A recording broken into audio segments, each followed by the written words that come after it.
Hello there. I'm Glyn Maxwell. I'm going to chair this discussion between Ray Fiennes and Sophie Fiennes. I'm not sure if they've met, but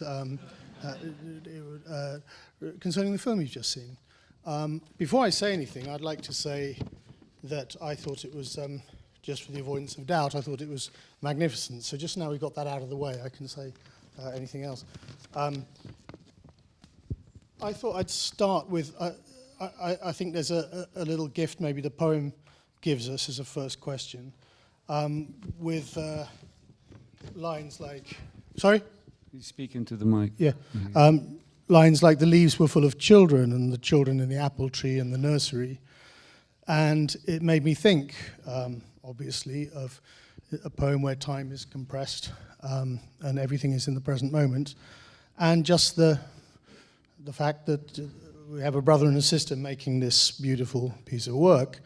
And I just wondered, I thought I'd open this up to either of you to answer, where do you see the beginnings, the things that led to you doing this work together now and in England, far back in the gardens of childhood, the apple trees of childhood, the nurseries and so on? Do you see that the beginnings of what that move towards this achievement? Yes, I mean, I had the notion of, I mean, obviously this is a poem that many speakers, actors have read and recited before, but in the lockdown I had the notion of it being a bit more than a recital for the theatre, so it was a sort of something I directed with a conscious design element to it. I think it was born out of the theatre being wounded by lockdown, and obviously one-person shows being a way back in, and I rather cheekily said to my agent, what about 4 quartets? And Theatre Royal Bath got behind it. When it was an up-and-running theatre production and was touring, there was a discussion about it being filmed. And quite quickly, I didn't want the sort of the NT Live approach.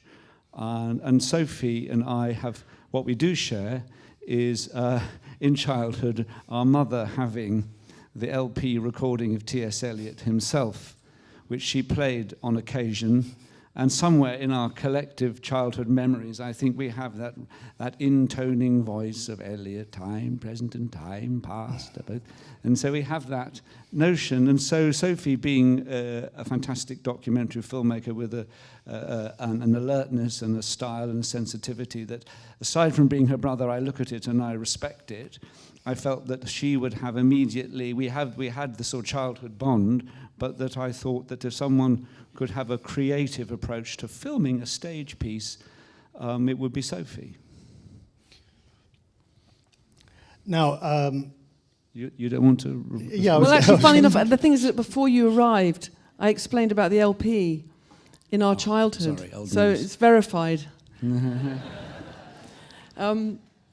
Yes, I mean, so I think that you could ask the next question. Okay. I mean, I can talk about space, theatrical space, cinematic space. Yeah, my we own. can get to that. Yeah, exactly. That's why. Yeah. I kind of like being back in the garden with you guys. I mean, you know, there were a lot of you, and you were in a lot of gardens, and I just wondered if the. Yeah, I mean, I think, you know, our mother was a writer, and a poet, and a painter, and actually a photographer. So we grew up in a household where books were the thing that moved with us. We moved house all the time, and always all these bookcases would move, and they would be kind of in tea boxes, those old wooden Chinese tea boxes, and they always traveled with us. So we weren't climbing apple trees, but we were surrounded by books. And funnily enough, actually, one of the books that I pulled out of my mother's poetry collection was Helen Gardner's book on the art of T.S. Eliot. And that provided a huge kind of guidance for me, because she had done the brilliant Metaphysical Poets anthology, and So she kind of, so that was a real kind of, that was a really helpful book to, and that was, funnily enough, was owned by this woman called Iris Birtwistle, who our mother had been a nanny for her children. So these books travel with us still. But the things in the corners of your memories are the same things that Eliot kind of refers to in the poem, you know. So when the question of making the theatrical event, a film event, arose, what was your first reaction? I mean, was it, how on earth do I do that? Or, I mean, what... Well, I was very much following what Rafe had done on stage. Mm. And I got to know it very well. And I saw it 10 times in the theatre.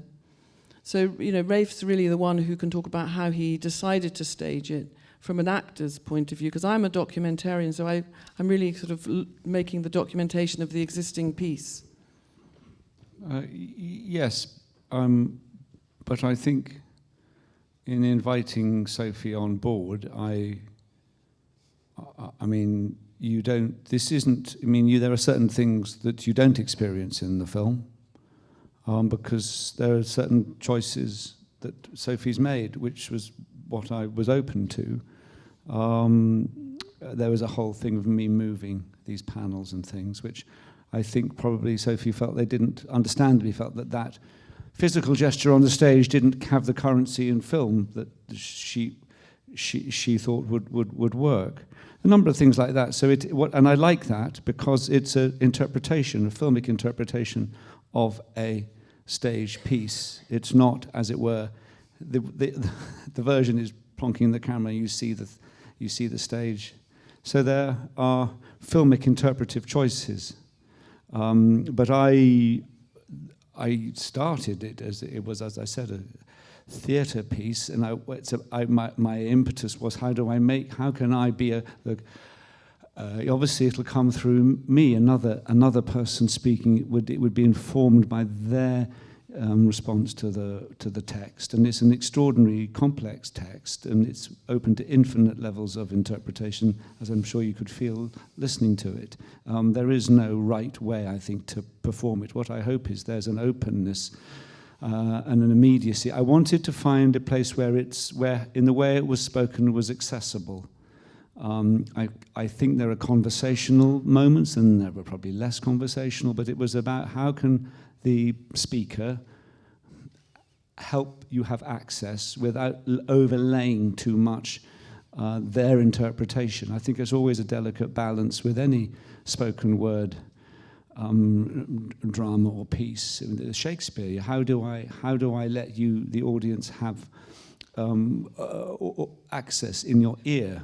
I want your ear to come into Eliot's text. And how can I support that? What's the right level to support that physically in a space? How can that physicality help? I don't want it to become a show that gets in the way. And actually, funnily enough, I revisited it in Dublin in December.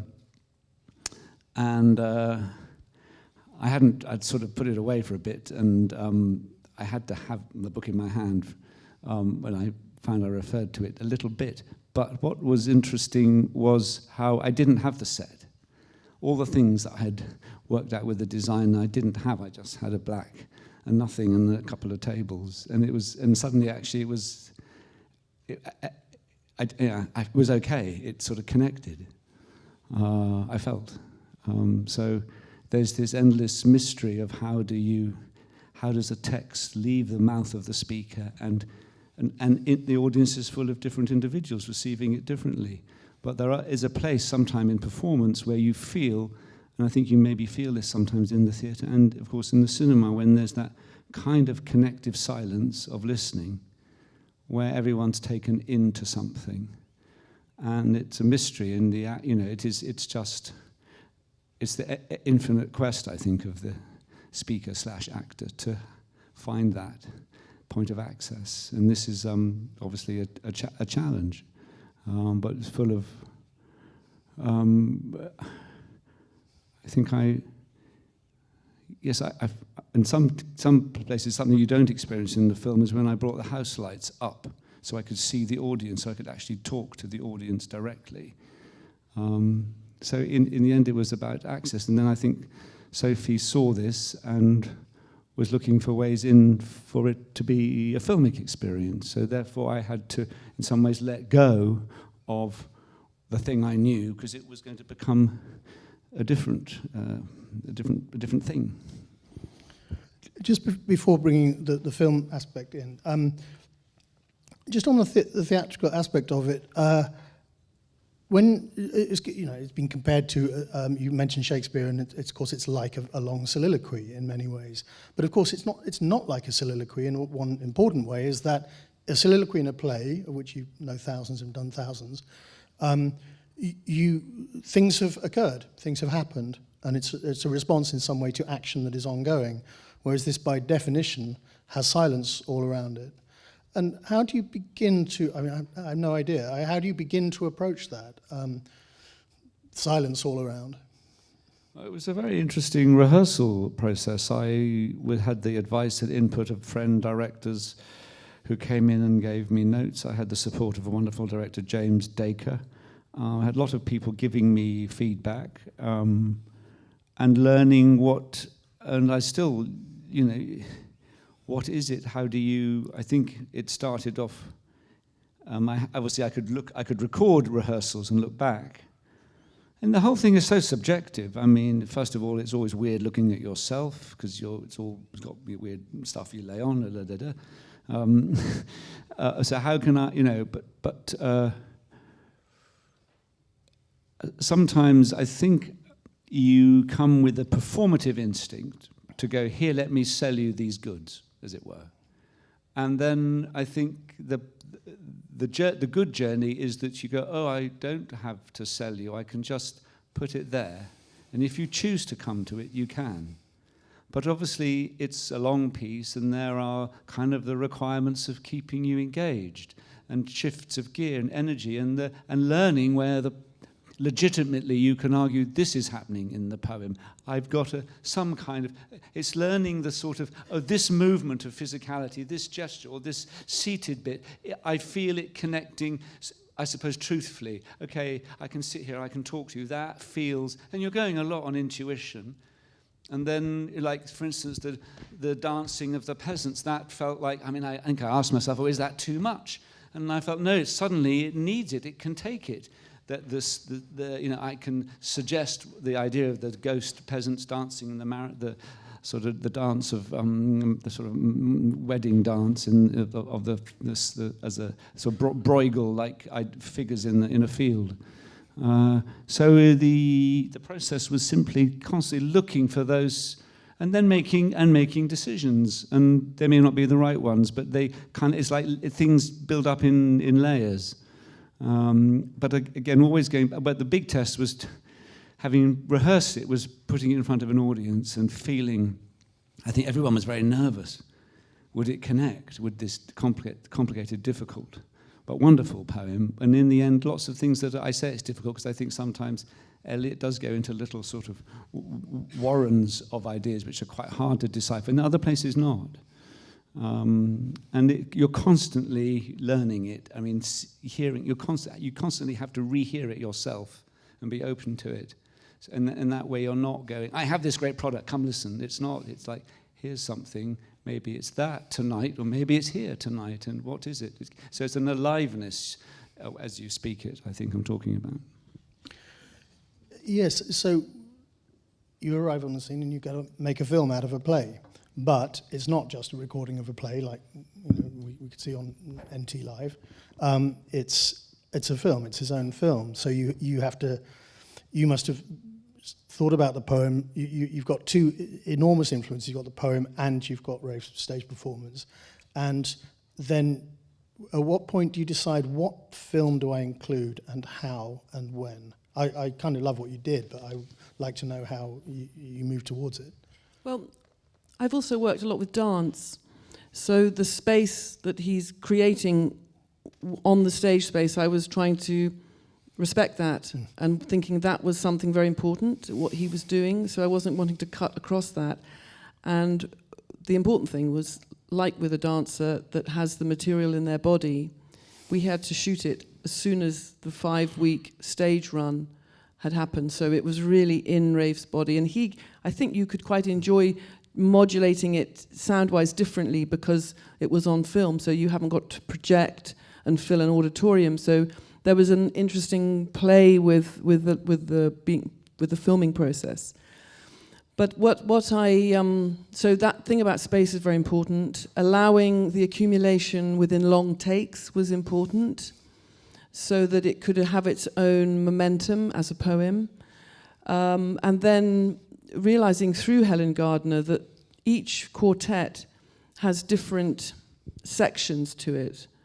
So there is first of all this descriptive passage of place, and then there's what she calls the sequences, which are the sort of metaphysical, what she calls the flat verse, and then there's the lyric sequences, and then there's the urban, the counterpoint to the pastoral, the urban, and then the return to the metaphysical, reflective, and often the lyric within that.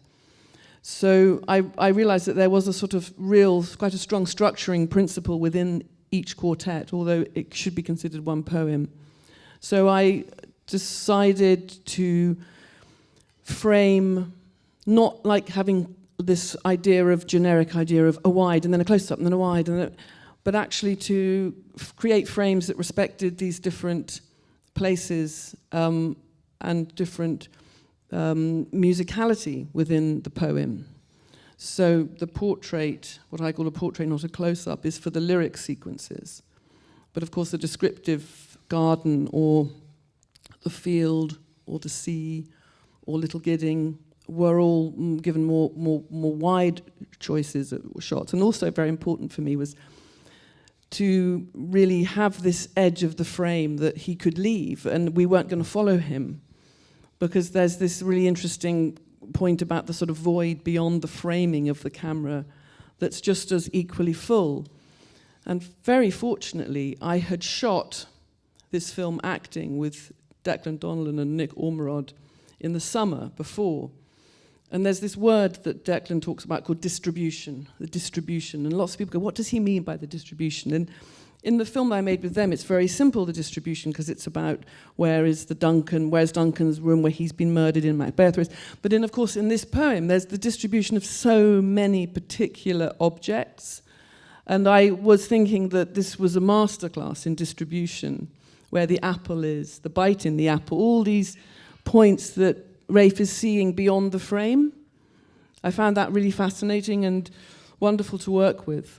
So, I mean, the economy of it, I think, was extraordinary. There's the bit where you start to talk of home, and there's just a jacket on the back of a chair, and I thought the economy of that was remarkable. And the times there's the chair with the table, and then the lonely chair. Well, that's Rafe's direction of the production that we're really respecting. I think we shot it in like 2 or 3 days. We had very little time, and we didn't shoot it in the theatre.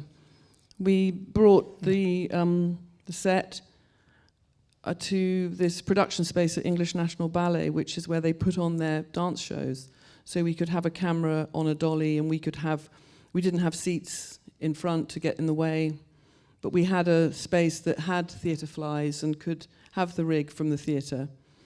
And that allowed us kind of camera, where we could put the camera where we wanted. We didn't have to navigate seating. Did you make new decisions in terms of, did you change decisions that you'd made for the theatre piece? Obviously, there's obvious things between theatre and film, but were there positioning things or?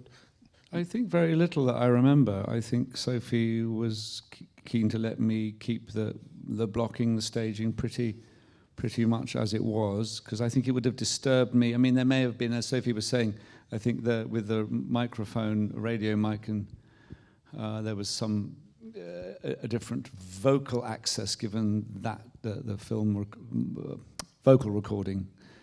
Although I played in the theatre, I played with using a mic, and mostly it was unmiked. Then there was a very deliberate use of a microphone on a table, and then at 1 or 2 places I had a body mic which we used at specified places. So no, I think basically when we filmed it, I remember that there was minimal adjustment for camera. I was aware that you've heard Sophie talk about how she was framing things, and that all felt quite exciting, the way she was shooting it, which was what I had hoped in the first place, that it would be finding ways of answering the stage performance by this is what I feel Sophie has has a wonderful intuition for, is where she puts her camera, and how she creates a tension in a frame, and how she responds to something. It's very I find it, there's a kind of real, very deep sensitivity to what the camera sees and what it reads, and how the frame, the composition, or the containment of something in a frame has tension. And so that's what I think she's done brilliantly. The microphone that appears on the table, to me, it's like a wartime broadcast. Well, that was the idea. Beautiful. That was the idea. Then we're a little bit crossed with Krapp's last tape. Lots of different things came to mind. Yeah, some of that was an intuitive. That's the wounded surgeon plies the steel, yeah. that questions the distempered part. I don't know. I can't quite rationalise, but it has this sort of rhyming thing in it. I just suddenly heard this sort of weird, in my head, a sort of radio voice from the wartime era.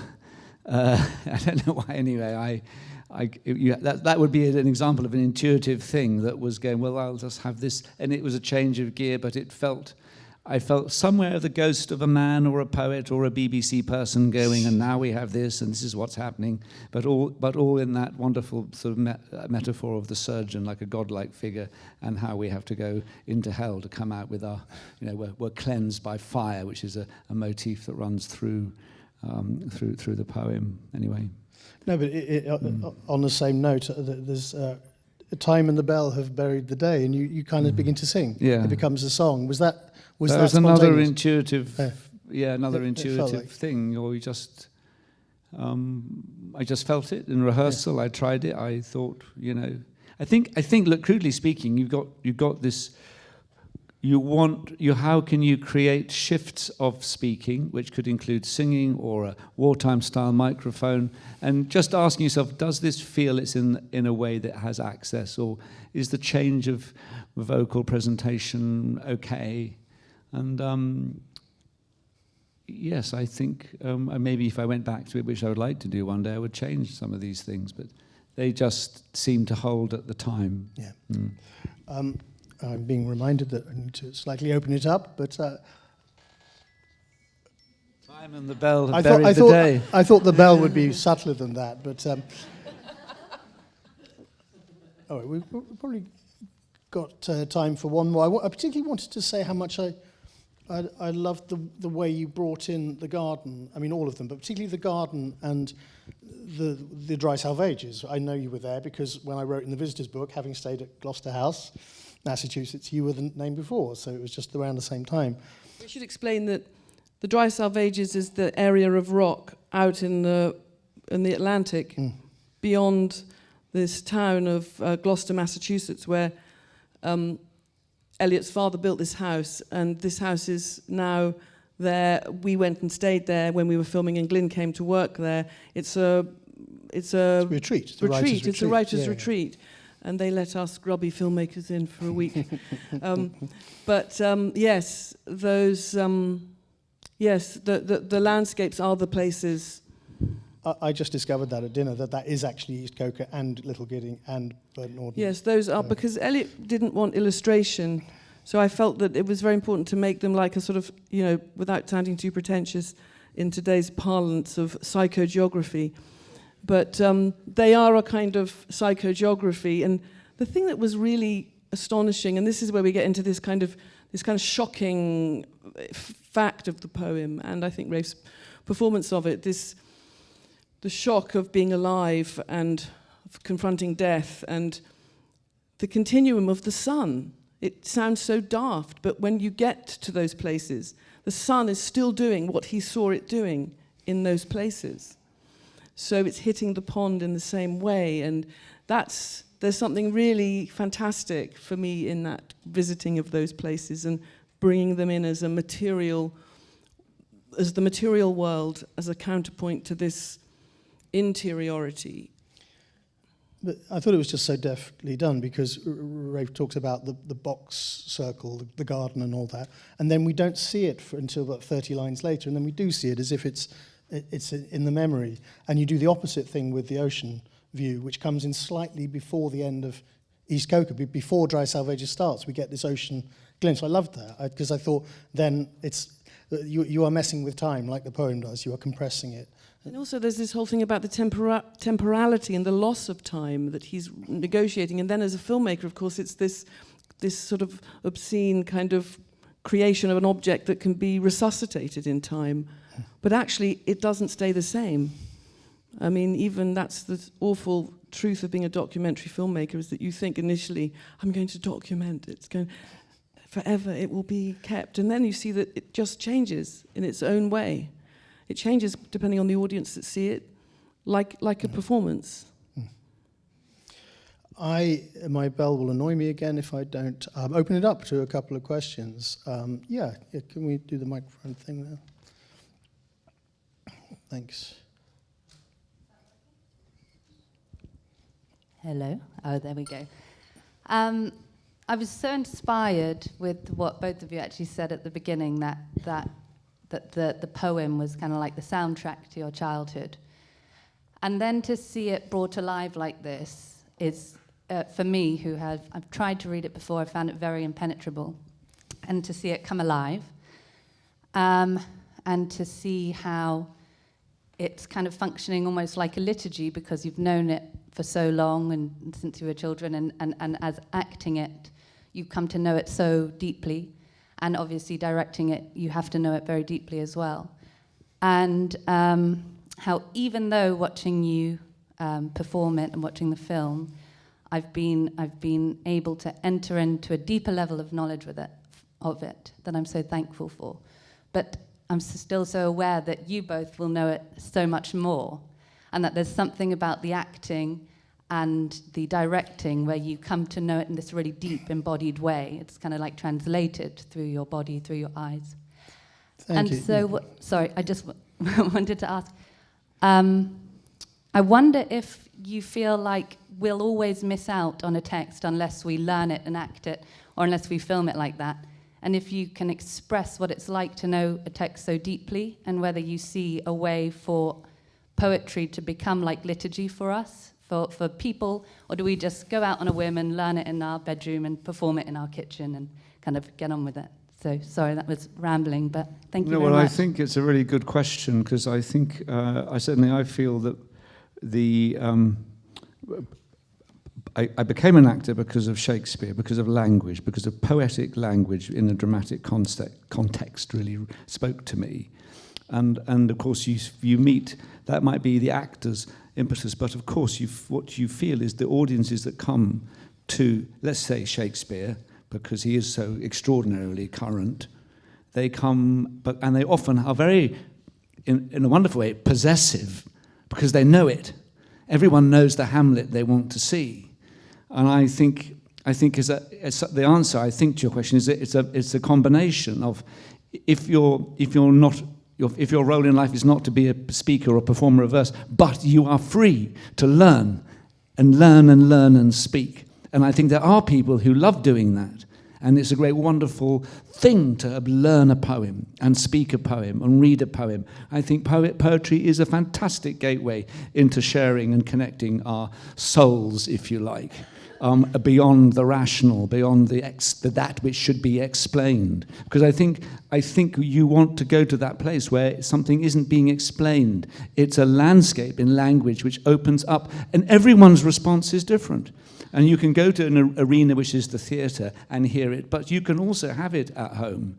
And actually, weirdly, I'm remembering a childhood thing. Is we had a brief time of our childhood in Ireland, and I'm sorry. I mean, it seems to me it might be a truism or a cliche, but it is the fact that we went to evenings where young Irish boys and girls sang and spoke poetry and danced. It was in their whole way of being, and I feel in Ireland, that is so present. You get to a gathering in Ireland, people know their poems and they know their songs. It's part of the DNA of that culture. It's a bit more impoverished here, sadly. I don't think it used to be. But I think the inhabiting of text communally is a really wonderful thing. Thank you very much for your questions. And your answer, indeed. Right. We've got time. Yeah, I'd say we've got time for one more. If it's crisp and deft. Can I just say one thing, which is James Dacre here? Because he should be here. I wanted him to stand up and he's hiding. That doesn't count as the question. He's here. There's a question. Yeah, that in the white shirt, that fellow over there. You see? Yeah, put your hand up. There we go. I knew I'd be good at this. Well, first of all, thank you both very much. I saw Rafe twice on stage at Harold Pinter Theatre. Found it so mesmerising the first time. I came back 2 weeks later and was not disappointed. Probably like a few people in this audience, more than a few, I hope, I did T.S. Eliot at school, but with an immensely passionate teacher who communicated that love of Eliot certainly to me and to I hope to my friends, and I've been eternally grateful for that ever since. And I got the feeling in the stage audience that I was with friends who were as passionate about Eliot as you clearly are and as I am. But it was a different experience 2 weeks later. And I wondered how, particularly you, Rafe, felt on stage, what you got differently from the audience each night. Yeah, that is the life of the onstage performer, is that it is always different. And you don't know, your ability to read what it is that night is very limited. And it's the cliche, I think, that the actor comes off and says, "Oh, I was terrible," and everyone will say, "No, yeah, it was amazing." Another night they come off and think, "Oh, I was rather good tonight," and everyone says, "I'm sure you weren't at your best tonight." Suddenly, "Oh, well, it was okay, but I've seen it better." So you just have no ability to read how it's landing. It is, every audience is like a person, a spirit for that night. And you're trying to learn them, and obviously in a play you have access points deliberately to manipulate them, to laugh, to respond. This is not the case here. You are just trying to, sometimes of course you can be preoccupied with something you're distracted by an anxiety, a thought. You're not as concentrated as you should be. Sometimes there is a sense of a sweet spot in terms of concentration. Weirdly, what Eliot is trying to circle, I think, is the sense of absolute present tenseness in life. So we are letting go of the trap of time awareness, past and future. We're absolutely in that moment of movement and non-movement is a sort of incredible transcended sense of absolute present, which is sort of what you always aspire to as an actor to be. But and the moment you're looking for it too much, it's going to disappear. So how do you allow yourself to be in it? And it is the endless mystery. You never will have an answer. Thank you for the question. Terrific. I'd like to thank Rafe Fiennes and Sophie Fiennes for this beautiful piece of work, first of all, but also for coming and talking about it with me and for you this evening. It's been a delight and an honour to hang out with you guys. Thank you. Thank you. Thank you.